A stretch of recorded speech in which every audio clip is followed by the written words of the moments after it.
Hello everyone, welcome back to G&J Exploring. In today's video we leave Peru and finally arrive in Bolivia.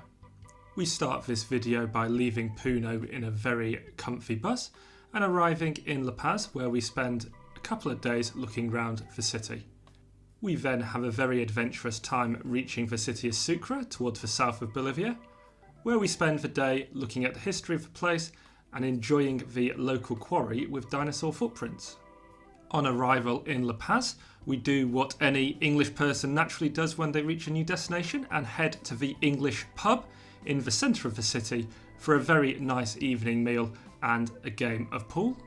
The following day, we take a tour to the Valley of the Moon in the outskirts of La Paz, where we look at the very interesting rock formations. Before taking cable cars back to the city centre, I'm going to visit the Witches Market with some very interesting things on offer for purchase. We then head to the Lamurillo Resturant for our lunch, and also we head back there later on for dinner, before going a bit more into the centre of La Paz and visiting Basilica of St. Francis. The following day we head to Sucre, and the following day we get up bright and early and go look around the main plaza in the city, before heading to Cretaceous Park to look at its absolutely amazing dinosaur footprints. We then head back into the city to have some lunch and then go visit the Church of St. Philip of Neri and look at its very nice architecture, before heading to the central market and grabbing a few snacks and souvenirs. La Paz and Sucre were both very interesting places. I would say La Paz has relatively little to do, but the cable cars do make getting around very easy. Sucre has a bit more history to it, and the dinosaur footprints were absolutely amazing and well worth a visit in my opinion. We hope you enjoy this video, and on with the show. It's a new day and we are on our way to La Paz, so we're on another very fancy bus. And these are very comfortable buses, and shortly we'll be getting on, driving 3 hours to the border, having probably a slightly miserable border crossing, and then another 2 to 3 hours and we'll be in La Paz. We are now very close to the border. We've just changed some money to Bolivian because it's very hard to do outside of the country, or at least near to the country. Anyway, we have our currency now, and we are going to be heading to the border very shortly, but for now we've got this great view of Lake Titicaca in the distance. So we've crossed the border to Bolivia, which was relatively painless. You queue up for Peru, get your stamp, queue up for Bolivia, get another stamp, and you go through an X-ray machine. So it's all fairly easy, and now it's another 2.5 hours to La Paz. So we are in the outskirts of La Paz, nearly at the hotel, but the weather is coming down. It's hailing and raining, and the roads have turned into rivers, as you can hopefully see. Anyway, it's very exciting, and I'm just glad we're on the second floor of the double-decker bus we're on.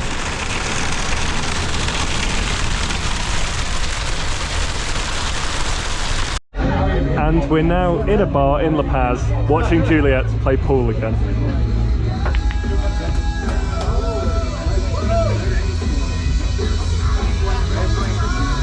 After a game of pool, Juliet and I have left the English pub here in La Paz, one of 3 English pubs apparently, and we've had a very nice time. We've had one of the best meals we've had, which is unfortunate to say, given that it is an English pub apparently, and that's some nice beer.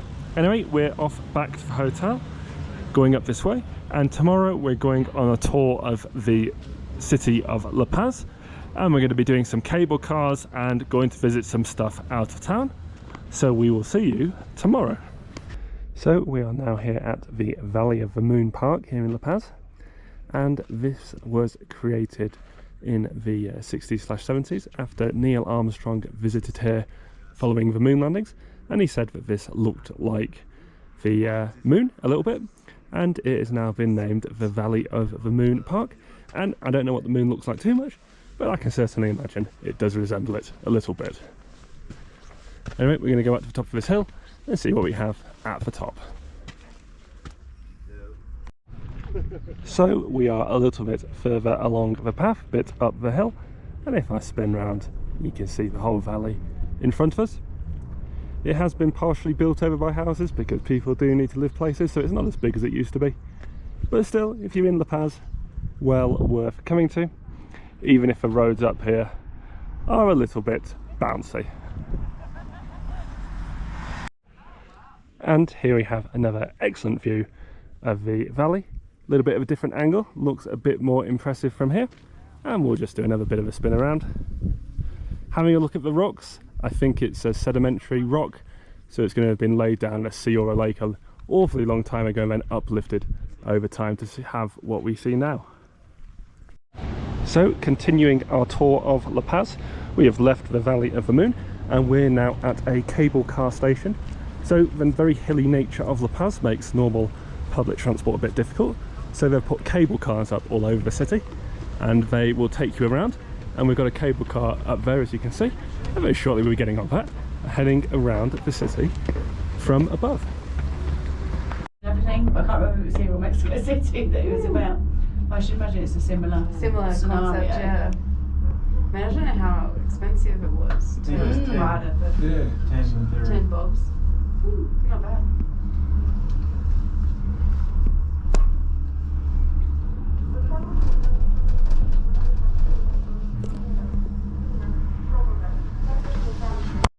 So we are now done with our cable carring, and it was very good fun. Very cheap and straightforward to do, and well worth doing if you're here in La Paz. The price was only a couple of local currency per trip, so hardly anything really, and it was fairly quick and you get to avoid the traffic. So after avoiding some protests here in the centre of La Paz, we are now in the Witches Market, which was named after a mistaken belief that this was to do with sort of the occult when some tourists came in the past, but actually it's more to do with herbs, and now it's just to do with tourism really. So it's a bit smaller than it used to be, and it's mainly just sort of souvenirs that you can see quite a lot of other places. But one of the very interesting things is that you can buy yourself a baby llama or pig fetus, as you can see there.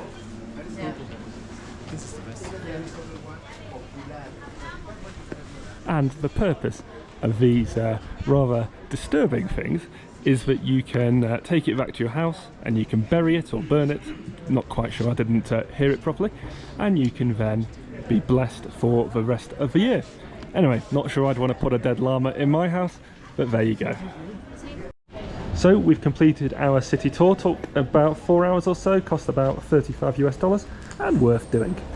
We've just had lunch at somewhere called Lamurillo, which, as it says there, they do quinoa, and we had an incredibly nice meal, only for 70 Bolivian currency, which is about £8 each, and yeah, really, really good, heartily recommended. And we're now going to be heading towards a square, and hopefully not into the middle of a protest. So, following lunch, we've just headed down the way a bit, and we're now looking at another San Francisco church here in the middle of La Paz. We're not going to head any deeper into the town because there are some protests on, so we're going to circle back round to the Witches Market now and pick up some gifts. It's a new day and we are on our way to the town of Sucre, but we've had to change planes briefly, and we're now going to be heading into the terminal and very shortly, hopefully, getting on another plane which will take us the final bit of the way. So it's a few hours on from our last video, and unfortunately the weather has got the better of us, and we are now here in Cochabamba, sort of stuck because there are no more flights to Sucre. So we're now figuring out what the options are for getting to Sucre, but luckily because we're on a tour with a chap who speaks Spanish and knows what's going on, he gets to organise all of it and we get to stand here looking stupid. But anyway, hopefully at some point in the near future we'll get back on track with the trip. So after a small wait here in Cochabamba, we are now on a monstrous bus which is going to take us all the way to Sucre. It's going to take about 6 hours, which is a touch longer than the 45 minutes the plane would have taken, but it looks like a nice enough bus, and I'm sure it will be a reasonably fun journey. So we're about 3 hours from Cochabamba, and we had a really quite beautiful journey over the mountains here in Bolivia, very much off the tourist trail, and I wouldn't say it was worth doing because a flight would have been somewhat quicker, but not too bad, and we got some really, really nice views as we came over the mountains. Anyway, we're now in the small town of Mizca. We've caused a little bit of chaos because we're buying snacks and there never seems to be tourists, Anyway, we're going to be getting back on our bus soon, and then we're going to be heading, hopefully, to our final destination, which is about 3 hours away. It's a new day here in Sucre, and we are going to be heading out to see some dinosaur footprints and the town very shortly. But for now, we're just in the hotel, Hotel Independencia, and it's a very nice old hotel. Looks very fancy. The only problem is there is a celebration of the city's history at the moment, and the main club everyone's going to is right behind the hotel, so it was a little bit noisy last night and this morning. But even so, nice hotel, and we're now going to be heading out into town. We are now in Plaza 25 de Mayo, which is the main square here in town, just down from the hotel. It's been quite an adventurous morning. Over there in the distance, there are a lot of people protesting and setting off firecrackers to do with the pricing of things here in Bolivia. And we've also watched a procession of young women from a local school who are celebrating their bicentenary walk into the square. So there's a lot of young women and a lot of angry farmers all having a big discussion over in the distance. Anyway, we'll be wandering around the tour more later on today, but for now we're going to be going to Cretaceous Park on this bus here. And Cretaceous Park is a little bit of a theme park with dinosaurs in it, but the main reason to go there is because they have some actual dinosaur footprints they found in a quarry. Anyway, this bus goes multiple times a day. You can hunt down when it goes on the internet, and we're going to be getting on now and going to see some dinosaur footprints. So after a fairly acceptable bus ride, we are now at the Cretaceous Park. We've already seen some footprints over in the distance, and we'll show you them shortly. But Juliet's just watching a video, and once she's done that, we're going to be heading closer to the footprints down the path labelled 11 here, and then we'll be coming back and walking around the park looking at all the dinosaur sculptures and learning a bit more about what happened here. So we're a little bit up the path, and we've got the first view of the footprints in the distance on that bit of rock there. So this bit of rock would have been flat originally in a long distant past, and has been tilted up over time. And you can very clearly see the footprints walking across it. It's actually incredibly clear and really very, very impressive. So you've got some footprints there in front of us, and then spinning round, you've got some even bigger ones over there behind the machinery. So this is a quarry, and they found the footprints while they were doing the quarrying, and now there's this sort of Cretaceous Park here along with the quarry. So there's a very interesting juxtaposition of some fairly big industry down there and the Cretaceous Park we're going to be wandering around today. So we are up close and personal with the footprints, and it really is very spectacular. I'm having a great time here. So these are from some big dinosaurs. I think the chap said sauropods, and they are humongous footprints. So these dinosaurs migrated across here when it was sort of a wet lake 68 million years ago apparently, and then the footprints dried out, they got covered up, and over time they got tilted up into what we see today. Anyway, the quarry then came to mine some limestone here, and they did their mining, found the footprints, and now they've got an excellent tourist attraction. Anyway, we'll carry on walking along this, and we'll find more footprints as we go, because they are absolutely everywhere. It's still raining quite a lot, but otherwise having a great time. And stepping back a little bit from the wall, we can really see these footprints in all their glory, and it just about is the most spectacular thing I've ever seen. So they're the main tracks going up the wall, and there's lots of different types of dinosaur here. These are the biggest and the most obvious, but there are smaller dinosaurs, some with toe prints you can see very clearly. But there we go, super cool. And spinning around, we can see the whole area around us. So we're now out the quarry and up at the viewing point, and we'll just have a quick walk around the park and go look at the museum after this. But the main point of coming here are the footprints and the tour. So the tours go twice a day, once at midday and once at 1 o'clock. And other than that, there's not too much to see here. If I spin round, you can see some dinosaur models, and there is a small museum, and we'll just go walk around that in a moment. But that's sort of a secondary thing, and the tours are the main bit. Now, they are building a better visitors centre, so maybe in the future there'll be more to do other than the tours. But for now, I'd say the tours are amazing. just about the best thing we've done in South America, maybe beaten by Machu Picchu, but otherwise well worth coming to. So the rain has stopped and we are now getting some lunch at the Joyride Cafe here. Very nice cafe indeed. We just ordered something. I was doing a quick video while we wait, and we're just off the square, which is there in the distance. Now, assuming the rain holds off and assuming I'm not too drunk after my very large pitcher of beer I've just ordered, we might do a bit more walking around later on today, but we'll see, because there's not too much to do and we fancy a bit of a lazy one. After the very nice restaurant, we're now in the convent of San Felipe de Nisi, which is one of the nicer buildings here in the city, and very cheap to get into. You ring a bell and you come in and you pay the lady 14 Bolivian each to get in, and it's very pleasant. Now the main thing to do here is A, have a look at this square, and then B, go up to the roof. And the weather has broken a little bit. It's a little bit nicer than it was. There is even a bit of blue sky up there, so we'll head up to the roof and see what we find.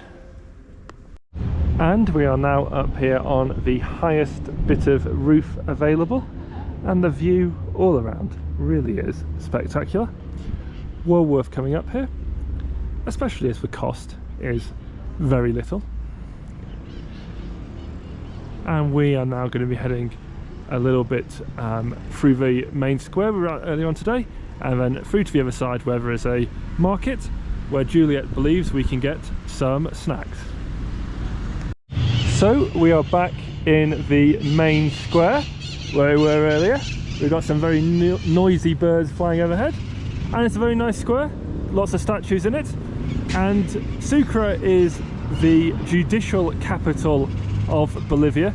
So while La Paz is the capital for most things, that's where the president's office is, for instance, Sucre is another capital of sorts, and as a result it has some government buildings.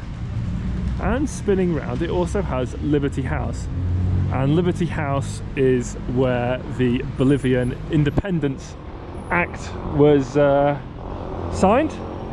So this is where they gained independence, or they wrote the document saying they were independent. And I think this is why earlier on today, this is where people were protesting about higher prices. Anyway, next stop for us is the market. So we're now at the central market, which is a little bit like the markets we've seen elsewhere, but apparently a little bit more authentic, just because we're a little bit more off the tourist route. And I would say, having a very cursory look around, it does look very, very authentic. So we've just left the central market. We have some mango that Juliet has here.